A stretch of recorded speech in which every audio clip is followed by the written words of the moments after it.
Kung sexy ka, pero maitim ang singit, turn off pa rin. For me, the definition of sexy is like being confident. Putting out yourself, even if there are some imperfections about your body, it's like, it's the definition of sexy. It's two different things. So I don't think it's a turn off kahit sexy. Para sa akin ganito yun eh. First impression kasi namin, magugulat talaga kami pag sobrang sexy mo, tapos bigla-bigla makikita mo maitim yung singit ng babae. Talagang magugulat. Parang maano lang kami, yung first expression namin, baka nakakatawa lang siguro sa una. Pero bakit, pero di ba alam niyo naman na normal siya? Alam naming normal, pero kasi minsan yung lalaki, tinitingnan muna yung sa labas panglabas na anyo Oo. Pero pag nakikita na yung alam na yung binabanggit natin kanina, siguro parang mabibigla rin kami. But yung dito iba, tapos yung sa labas iba. Kapag lalaki, okay lang maitim ang singit. Pero kapag babae, hindi.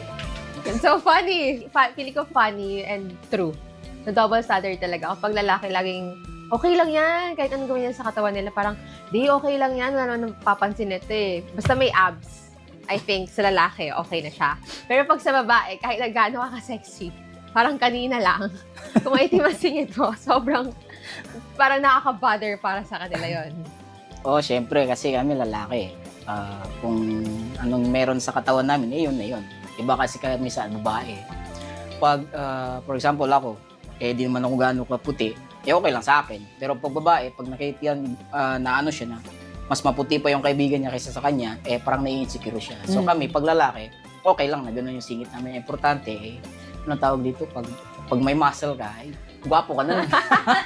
Pero bakit ka ganun? Pero pag maitim yung singit, di namin yung pinaproblema. Yun nga. Kasi hindi naman kami maghilig mag-brief di ba?